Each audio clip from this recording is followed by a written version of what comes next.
Hi. This week I'm tempted to call it when the mind and even the spirit gets infected. But I'm going to call it calm and be. So this week it really showed how when we live in a certain atmosphere and attitude towards things that we don't even know we're carrying, the impact of that is actually quite profound. And the mind goes into a process, and that process of trying to work it out or sort it out, or I don't know what it is actually quite problematic and very much undermines that true essence of self, untampered with. It's quite a thing to come into this world and be untampered with.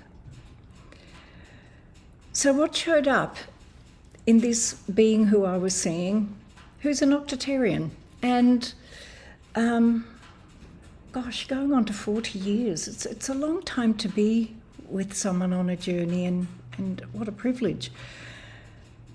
And quite a while ago, it showed that she was a pearl. And a pearl is something that overcomes continuously an irritation and makes it nothing. And in the process of that, this beautiful pearl arrives.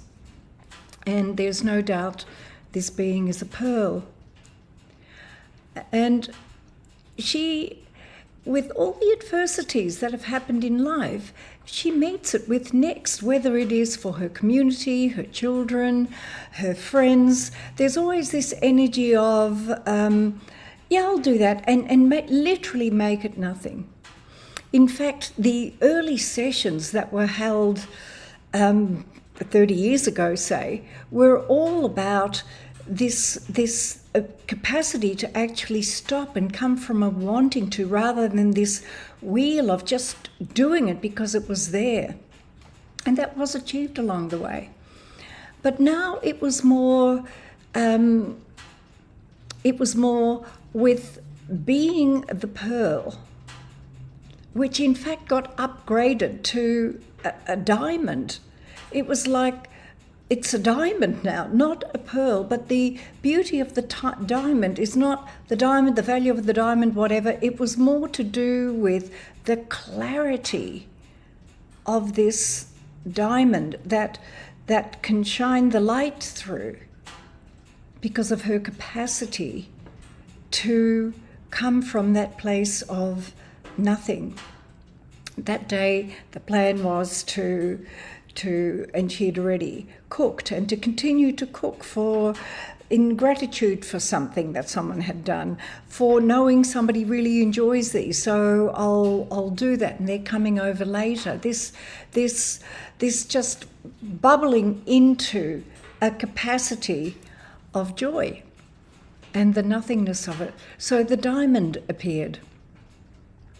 And to truly feel that within herself, because what had happened is, in looking through that diamond aspect of self, to see all the diamonds in the making out there, and how things weren't normal out there, all these difficulties that are out there. And it had taken away the shining through to the not even knowing it was there. And physically really feeling unwell with looking around and seeing how much wasn't normal.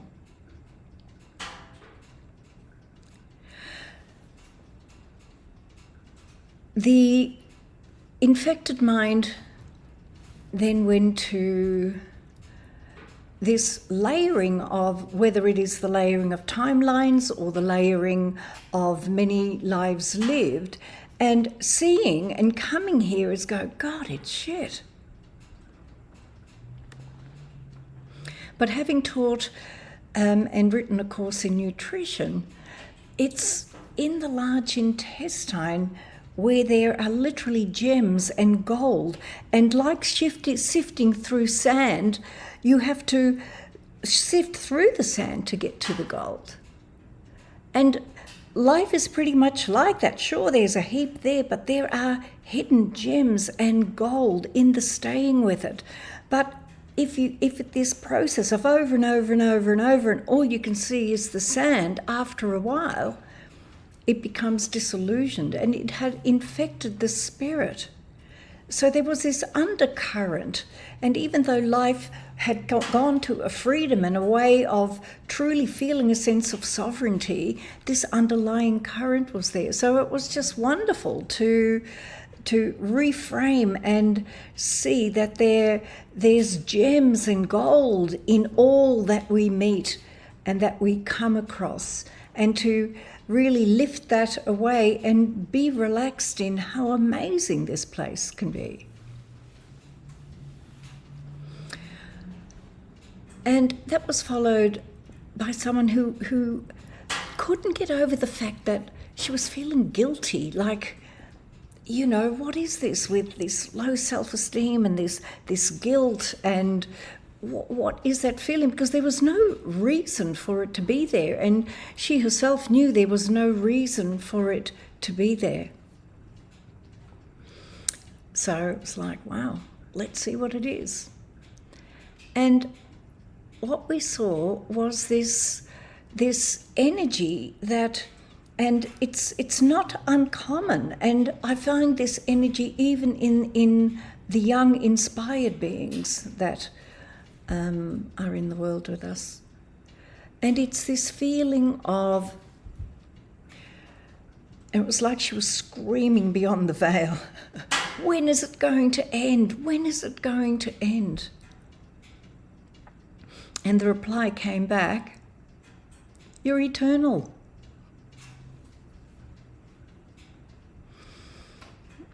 It's always next, that process of the eternal now, and the next, and the opportunity to become and to see, and to see the gold in being annoyed because it recalibrates, or what you feel joy in, which recalibrates. There's an enormity in calibrating and allowing what is.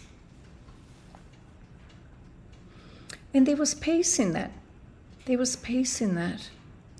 You know, people working so hard to get somewhere, or to want something to be finished, or to have enough so you can stop, and all that sort of stuff. And to just know it's always next, and an opportunity is in each moment to be calm and to be able to observe the being of oneself.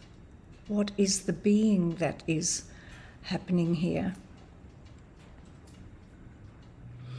And it ended, that theme kind of ended with someone who came, and again, life was good. It's this, what is it? What is it? Not being able to put your finger on, which is often when people do come for sessions, to kind of put their finger on it. So I go, yeah. So it was this constant wanting to work things out. What does this mean? What's that? What is it? And trying to work it out. And when you go into a calmness, there is nothing to work out. In the allowance of what shows and the being in it, it becomes a flowing process of being, observing, becoming, expanding. There is nothing to work out. There's just offerings. There are offerings. And to put a note on the end of it, which had a very different theme to it, but at the same time you can see how it plays out in many different ways.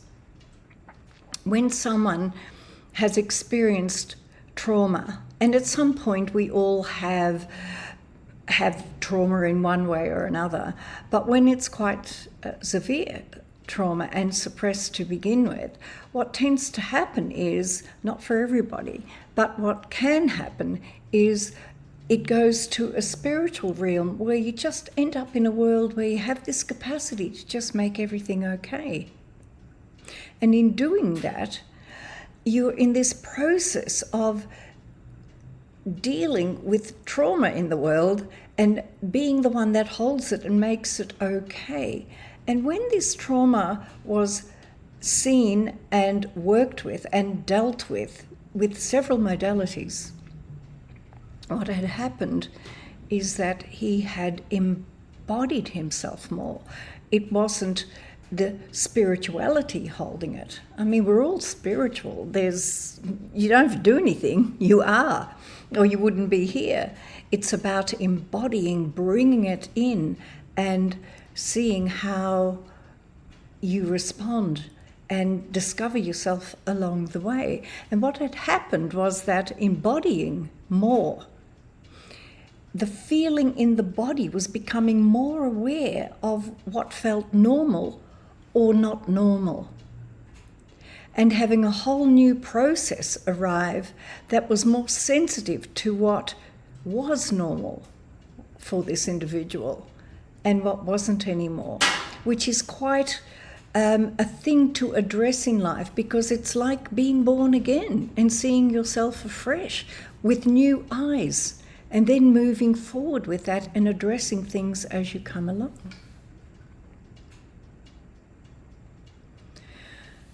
We meet ourselves continuously. In fact, meeting ourselves is what we do, and in the process of becoming and having these infections move out of mind and not be the undercurrent, it is a more joyful process of allowing and seeing the gift in all that happens as you move forward into things. There's always a process of next. So the 2 cards were pulled at the beginning of the sessions that are still relevant at the end. One is allowance.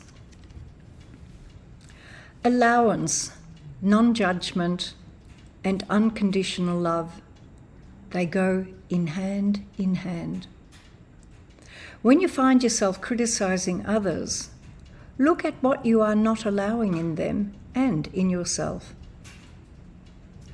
Allow yourself to be who and how you are, without judgment. This allows space for change and growth.